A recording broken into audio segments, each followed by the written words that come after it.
खुलुमबाय गोजोन फुंबिलि बयनिसिमबो नोंथांमोनखौ आंनि चेनेलाव गासैखौबो बरायनाय बावहरग्रोनाय थाबाय आसा खालामो नोंथांमोना खौरांखौ नायनानै मोजां मोनगोन। दासान्दि बोथोरा जोबोर गुसु सुहाबनायाव महर सोलायनो हमबाय। बोथोरनि बेबादि बांद्राय गुसु सुहाबनायखौ नोजोर बोनानै बर' मेट्र' जिल्लानि गासै सोरखारि फरायसालिफोरखौ सप्ता मोनसेनि थाखाय बन्द फोसावदों। फोसावनाय बादिब्ला बांद्राय सुहाबनाय बोथोरनि थाखाय दिनै 31 डिसेम्बरनिफ्राय लानानै फैगौ 6 जानुवारिसिम बर' मेट्र' जिल्लानि सोरखारि फरायसालिफ्रा बन्द थागोन। सोलोंथाइनि मन्थ्रि डक्टर रनज पेगुआ गावनि मोनसे अफिसियेल एकाउन्टनि गेजेरजों बे खौरांखौ फोसावदों। फैगौ बिधानसभा बिसायख'थिखौ लानानै गिबि मन्थ्रि डक्टर हिमन्त बिश्व शर्मा बिथांनि बिबुंथि। बिथाङा फोरमायनाय बादिब्ला बिजेपि दोलोआ बिजाथिनि मुंफोरखौ फैगौ 2026 मायथाइनि फेब्रुवारिनि गिबि सप्ता नङाब्ला नैथि सप्तायाव फोसावनाय जागोन। बिधानसभा बिसायख'थियाव बिजेपि दोलोआ बिटिसिआव मोन 5-6 बियाबाव बिजाथि होनो हानायनि थासारि दङ, नाथाय बेखौ जयै लोगो नांनानै सावरायलायनायनि गेजेरजोंसो रोखा खालामनाय जागोन। नाथाय बिजेपि दोलोआ जयै लोगो नांनानै बिसायख'थि गेलेब्लाबो मोन 5-6 बियाबफोराव बिजाथि होनो हानायनि मोन्थाय दङ। बेखौ लानानै दासिमबो रोखायै सावरायनाय जायाखै, नाथाय बेनि सायाव थांखि लानाय जायोब्ला रोखायै फोसावगोन होननानै बुंथिदों गिबि मन्थ्रि डक्टर हिमन्त बिश्व शर्मा बिथाङा। उत्तराखन्डआव दावबायारिफोर गाखोनाय गंसे बास गारिया कन्ट्रल गोमानानै लामानिफ्राय 160 फुट गोथौ हाखराव गोग्लैलांदों, जायजों बास गारियाव गाखोनाय सा 7 सुबुंनि जिउ खहा जानायजों लोगोसे सा 11 दावबायारिफोरा गोब्राब हालोदाव जोखोम जादों। सुलुङाव फोरमायथिनाय बादिब्ला उत्तराखन्डनि रामनगर रडनि सेलापानीआव जादों बे गिख्रंथाव जाब्रबथाया।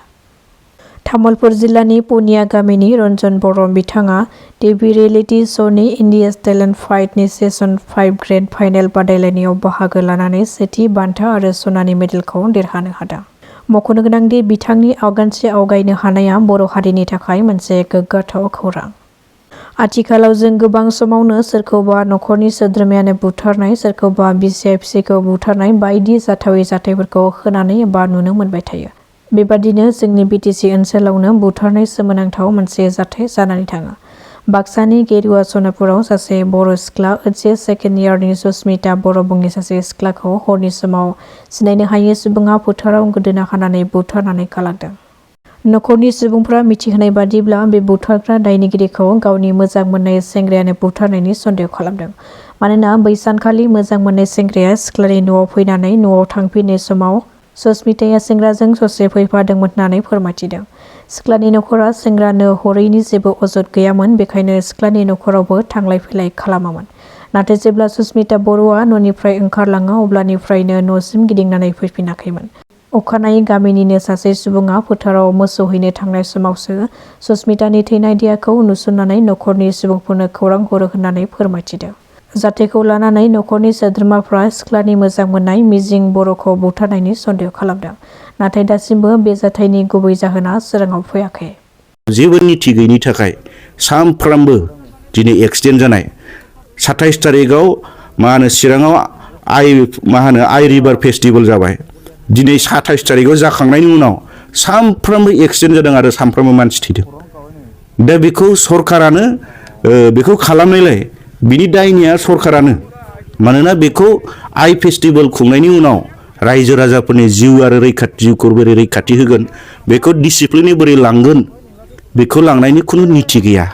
दा बेनिखायनो दिनै जे मोनसे अशृंखला थासारि फैदों, बेनि टटेलि दायनिया हाग्रामा महिलारिया बिथांनि सरकार आरो बिथाङा जोंनि बिटिसि ओनसोलाव मोनसे गोजोनथाय गैयै थासारि फैफिननायनि मोनसे अरिहना होबाय थादों।